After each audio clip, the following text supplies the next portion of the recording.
Milo Đukanović is a Montenegrin politician serving as the president of Montenegro since 2018. Previously serving the role from 1998 to 2002. He also served as the Prime Minister of Montenegro and as the long-term president of the Democratic Party of Socialists of Montenegro, originally the Montenegrin branch of the League of Communists of Yugoslavia, which governed Montenegro alone or in a coalition from the introduction of multi-party politics in the early 1990s until its defeat in the 2020 parliamentary election. When Đukanović first emerged on the political scene, he was a close ally of Slobodan Milosevic during the anti-bureaucratic revolution.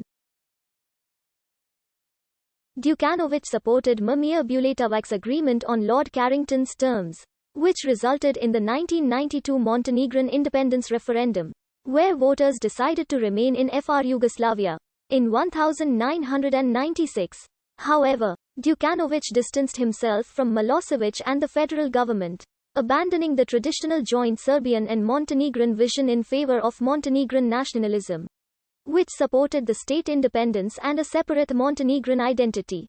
That led to the division of the party and the split of the Buletavac's pro-unionist faction.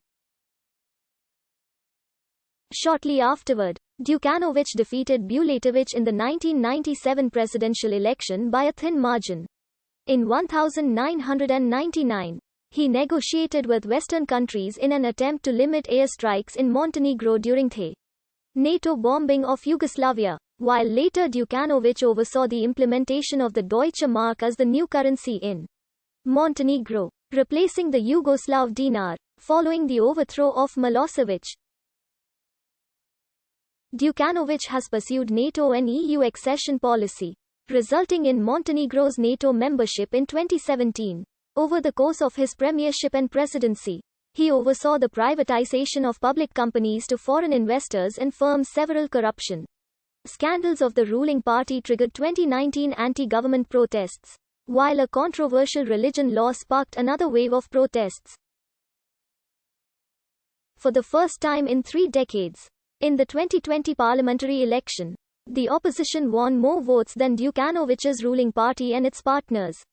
Some observers have described Đukanovic's rule as authoritarian or autocratic, as well as a kleptocracy. In 2020, the Freedom House classified Montenegro as a hybrid regime rather than a democracy, mentioning the years of increasing state capture, abuse of power, and strongman tactics employed by Đukanović. He is often described as having strong links to Montenegrin mafia. Đukanović was listed among the 20 richest world leaders according to the British newspaper The Independent in May 2010, which described the source of his estimated £10 million wealth as mysterious. Milo Đukanović was born in Nikšić on 15 February 1962.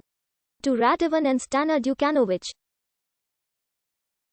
His given name is derived from that of a paternal relative who had fought alongside Đukanović's grandfather Blazo during World War I. The name was selected by Đukanović's paternal grandmother. Đukanović's paternal ancestors, members of the Ozrenici tribe who hailed from the village of Sevo, had settled in the Nikšić area following the Battle of Vuzđi in 1876. Prior to the birth of Đukanović's older sister Anna in 1960, Đukanović's father had worked as a judge in Bosnia and Herzegovina, before relocating to Nikšić with his family and taking up residence in the Đukanović family's ancestral village, Rastovac. Đukanović's mother was a nurse. His younger brother Alexander was born in 1965. Đukanović completed his primary and secondary education in Nikšić, before relocating to Titograd to attend Veljko Vlahović University's Faculty of Economics. He graduated in 1986 with a diploma in tourism studies. Đukanović was an avid basketball player in his youth. In 1979, while still in high school, Đukanović joined the Yugoslav Communist League, the only political party allowed by law in the Yugoslavian one-party political system. His father Radovan was already an influential member within the party's Montenegrin branch, which initially opened many doors for him.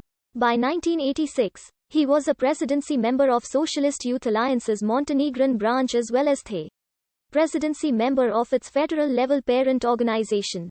As a member of the party's various youth bodies, he quickly stood out from the pack, earning a nickname Britwa for his direct and forceful rhetoric, progressing steadily up the party ladder. By 1988, Ukanovi became a member of the league's highest decision-making body, the Central Committee. It turned out to be the committee's last sitting and he became its youngest member ever.